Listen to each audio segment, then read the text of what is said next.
मित्रांनो, आपल्या समवेत आहेत प्रसिद्ध बैलगाडी मालक मिलिंद शेट आहेत. मिलिंद शेट, नमस्ते. आज भुंगा आणि मल्हारनं 61 फाट्याच्या देशमुख पट्ट्याच्या हिंद केसरी मैदानामध्ये द्वितीय क्रमांक पटकावलेला आहे. कसा आनंद आहे, काय सांगाल आजच्या या विजयाबद्दल? आज खूप चांगला आनंद आहे. जो जोड पळण्यासाठी अखंड महाराष्ट्र वाट बघत होता, मल्हार आणि भुंगा, तो जोड आज पळाला. आणि खरं तर संतोष शेठ तोडकर त्यांची संपूर्ण टीमचं मी अभिनंदन करेल का आमच्या एक शब्दावरती त्यांनी नंदी दिला.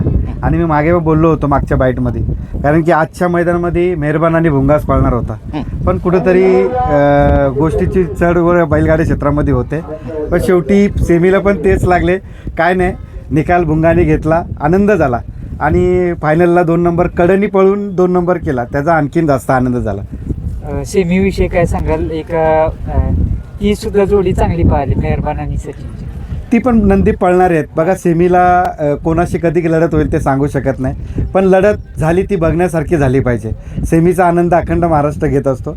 आणि जेव्हा जेव्हा सेमीला भुंगाला टॉपच्या गाड्या लागल्यात, तेव्हा तेव्हा सेमीला भुंगाने एक नवीन इतिहास घडवला आहे. आणि ही सगळी मैत्रीपूर्ण लढत, सगळं आपला कुठला राग रोष नाही. भले पैरा तोडून दुसऱ्या पैरात पळालं तरी काय मनामध्ये आमच्या शंका नाही. ह्या बैलगाडी क्षेत्रामध्ये ह्या सगळ्या गोष्टी होत राहतात. प्रत्येकाचे दिवस येत असतात.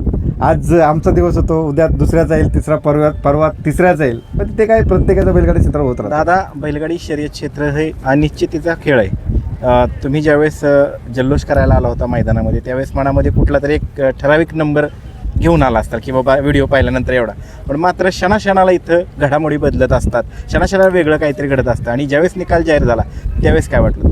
निकाल जाहीर म्हणजे मी जेव्हा ड्रोनचे आपले सगळे तुमच्यासारखे माझे भाऊ आहेत यूट्यूबर, तर मी बघत असतो ड्रोनचे व्हिडिओ. आणि आपल्याला चांगला अभ्यास आहे या सगळ्या गोष्टीचा.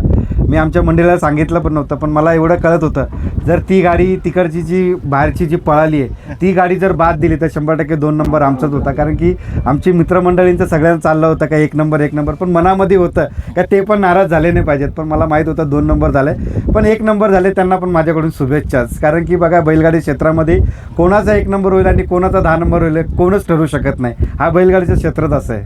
कडनं एवढा जबरदस्त ठामरित्या पळतोय, काय सांगाल त्याविषयी? बघा, ह्या मैदानामध्ये तुम्ही बघत असाल, नंबर 1च्या गाड्या कडनी लागल्या होत्या, सरळ पण वरती आल्या नाही. पण एकमेव भुंगा आहे जो कडनी पळून तिसरा फेरा किती पळत होता अखंड महाराष्ट्राने बघितला आहे. आणि जर फाटी बघितली असती, माझं तर म्हणणं आहे, कारण की संघटनेला मी वारंवार बोलत असतो, ज्या वेळेला आयोजकांना तुम्ही एक मैदान आयोजित करायला सांगता, त्यावेळेला संघटनेची एक शिष्टमंडळ कमिटी तिथे पाठवा. कारण की नंदींना खूप त्रास होतो. आजची जी फाटी होती, मी आयोजकांना दोष देणार नाही, किंवा प्रत्येकाचं मैदानाचा तिकडे पावसाचं कारण होता त्याच्यामुळे, किंवा काही त्यांचं वैयक्तिक असं प्रॉब्लेम असेल. पण या फाट्यांवरती जो दगड असतो, मोठा दगड असतो, किंवा गाडी पळून येते तेव्हा थांबायला समोर टेम्पो असतो. बघा, आपण मालक म्हणून ज्या नंदीला काय दुखापत झाल्यानंतर त्या वेदना त्या मालकाला होतात, सांभाळ करणं त्या खूप वेगळ्या असतात. म्हणून तुम्ही, माझी संघटनेला हात जोडून विनंती आहे का बाबा, तुम्ही जेव्हा मैदान देताय, आता संघटनेने मिटिंग पण झाली, सगळ्या गोष्टी तर मैदान देताय तर मैदानाची पाहणी करा.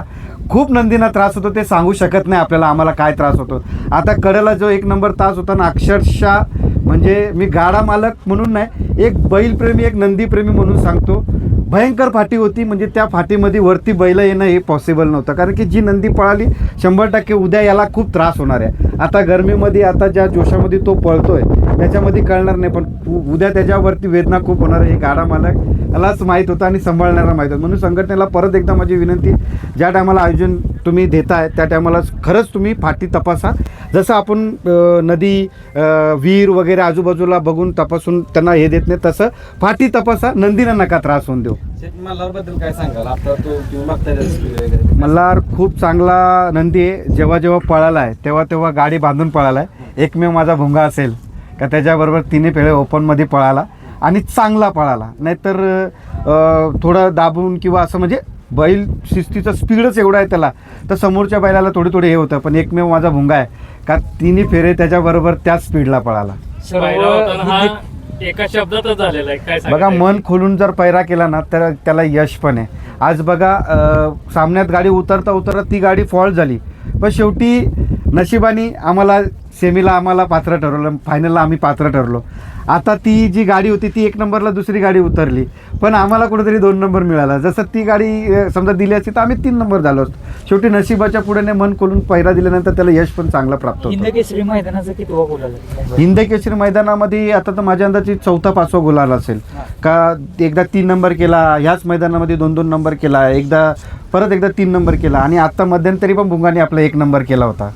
दादा फायनलला शंभू ड्रायव्हर होते भोंगाच्या गाडीवर, काय सांगा त्याविषयी? काय होतं आता शंभू ड्रायव्हर आणि भैया ड्रायव्हर हेच गाडीवर त्या मल्हारवरती बसतात आणि सावकारची आणि रायनाची गाडी होती त्याच्यामुळे भैया ड्रायव्हर त्या गाडीवरती गेलं आणि शंभू होता म्हणून काय नाही. तसंच आमचा कुणाल आहे, आज कुणाल आवर्जून आला आहे आणि कुणाल पण तयारीमध्ये होता, पण टायमावरती जर शंभू जरा नसता तर कुणालला आमच्या बसवला असते आणि कुणालवरती मला तर खूप विश्वास आहे. तो आमच्या घरातला ड्रायव्हर आहे आणि तो पण त्याच जसा शंभू आहे आणि हाय भैया आहे तसाच त्याच क्वालिटीचा आमचा कुणाल पण आहे, त्याच स्पीडनी गाडी हाकलतो भुंगाची. मिलिंद शेठ पुन्हा एकदा आम्हाला ती जोडी बघायची. मथुर आणि मुंगा एकदा पडलेली 100% गुलाल घेतलेले ते जोडी 100% बघा हे जे नंदी आहेत, बकासूर झाला, मथुर झाला, मोठा सोन्या झाला, आपला देव लक्ष झाला, हे अखंड महाराष्ट्राच्या जनतेचं एक काळीज आहे, तावीज आहे गळ्यातली. मग ह्या नंदींबरोबर पळायचं प्रत्येकाचं स्वप्न असतो आणि हे नंदी पळतात हे प्रेक्षकांसाठी पळतात, हे मालकांसाठी नाही.